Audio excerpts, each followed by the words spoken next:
میں نے father Jackson کی لاش دیکھی تھی اور میرے ذہن پر ایک عجیب سا بوجھ طاری تھا۔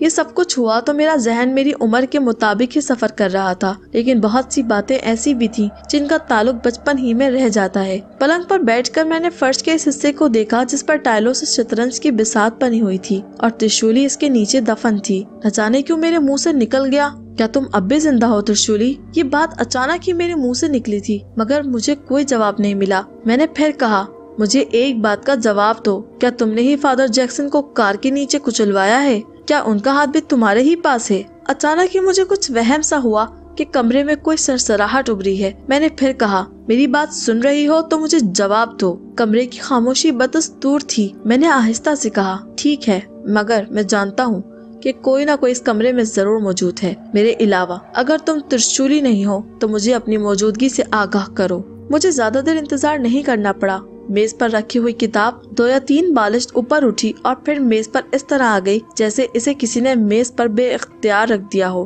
میرا دل بری طرح دھڑک اٹھا۔ میں فوراً سیدھا ہو کر بیٹھ گیا اور میرے منہ سے پھر آواز نکلی، تم جو کوئی بھی ہو، میں تمہیں مجبور تو نہیں کر سکتا، لیکن درخواست کر سکتا ہوں کہ مناسب سمجھو تو میرے سوالات کے جواب ہاں اور نہیں میں دو۔ کتاب کو ایک بار میز پر رکھا جائے گا تو میں سمجھوں گا کہ تمہارا جواب ہاں میں ہے، 2 بار رکھا جائے گا تو اس کا مطلب نہیں ہوگا۔ بتاؤ، کیا تم میری بات پوری کرو گی؟ کچھ وقت گزرا اور ایسا لگا جو کوئی کمرے میں ہے وہ سوچ رہا تھا۔ پھر اچانک کتاب اوپر اٹھی اور ہلکی سی آواز میں میز پر واپس رکھ دی گئی۔ میں نے دھڑکتے دل سے کہا، کیا تم ترشولی نہیں ہو؟ کتاب میز پر 2 بار رکھی گئی۔ کیا فادر جیکسن کا قتل میں تمہارا ہاتھ ہے؟ میں نے دریافت کیا۔ جواب ہاں میں ملا، کیونکہ کتاب سے صرف ایک آواز پیدا کی گئی تھی۔ کیا میری بہن کو تم نے قتل کیا تھا؟ اس بار 2 آوازیں ہوئیں۔ فادر جیکسن کا ہاتھ تم نے کاٹا ہے؟ 2 آوازیں۔ ترشولی نے کاٹا ہے؟ 2 آوازیں۔ تو یہ کیا کسی تیسرے کی حرکت ہے؟ 1 آواز۔ تم مرد ہو یا عورت؟ اس بار کوئی آواز نہیں آئی۔ کتاب چونکہ اپنی جگہ پر رکھی رہی۔ میں نے پھر سوال کیا، تم مرد ہو؟ 2 آوازیں آئیں۔ اس کا مطلب ہے عورت ہو۔ اس بار 1 آواز ہوئی۔ فادر جیکسن نے بتایا تھا کہ ترشولی کو کسی عورت کے جسم کی ضرورت ہے، کیا یہ بات ٹھیک ہے؟ اس بار 1 آواز میں جواب ملا۔ تمہیں بھی کسی جسم کی ضرورت ہے؟ اس بار 2 آوازیں آئیں۔ میرے کمرے کا فرش تم نے بنایا ہے؟ 1 آواز۔ شکریہ، شکریہ، بہت بہت شکریہ، یہ بہت خوبصورت فرش ہے۔ کیا تم نے یہ فرش اس لیے بنایا ہے کہ ترشولی اس میں دفن ہو کر رہ جائے؟ اس بار 2 آوازیں ہوئی تھیں۔ تو پھر کس لیے بنایا ہے؟ میں نے پوچھا، مگر فوری ہی اپنی غلطی کا احساس ہوا۔ اس سوال کا جواب ہاں یا نہ میں نہیں دیا جا سکتا تھا۔ سوال کو تبدیل کر کے پوچھا، تو کیا خوبصورتی کے لیے بنایا ہے؟ اس بار 1 آواز ہوئی۔ کیا میں تم پر اعتماد کر سکتا ہوں؟ جواب ہاں میں ملا۔ مجھے کوئی نقصان تو نہیں پہنچاؤ گی؟ 2 آوازوں کے ساتھ نہیں کا اظہار کیا گیا۔ آئندہ بھی میرے سوالوں کے جواب دیتی رہو گی؟ اس بار بھی ہاں میں جواب تھا۔ شکریہ، تم جو کوئی بھی ہو بہت اچھی ہو۔ کیا میں تمہیں دیکھ سکتا ہوں؟ جواب نہیں میں ملا۔ کیا کبھی نہیں دیکھ سکتا؟ اس بار خاموشی طاری ہو گئی۔ اچھا، ایک بات اور بتا دو، کیا تم کوئی روح ہو؟ آواز 1 بار آئی۔ اچھی روح ہو؟ میں نے محسوس کیا جیسے وہ ہنس پڑی ہے، اور اس کے ساتھ ہی ساتھ ایک آواز ہوئی۔ دل چاہ رہا تھا کہ رات بھر اس سے باتیں کرتا رہوں، لیکن نیند بھی ضروری تھی۔ آخری بات، کیا تم ہر وقت میرے ساتھ ہوتی ہو؟ اس بار 2 آوازیں ہوئیں۔ میں چاہتا ہوں کہ آئندہ جب کبھی تم میرے پاس آؤ تو مجھے تمہارے آنے کا پتہ چل جایا کرے۔ میں نے درخواست کی، اور اس بار ایک اور دلچسپ عمل ہوا۔ میری پیشانی کے بالوں کو تھوڑا سا کھینچ کر اپنی آمد سے مطلع کر دیا گیا۔ اس مرتبہ کوئی اور آواز نہیں ہوئی۔ مجھے بے اختیار ہنسی آ گئی۔ مجھے یوں لگا جیسے میرے ساتھ وہ بھی ہنس رہی ہو۔ بقیہ کہانی اگلی قسط میں۔ اللہ حافظ۔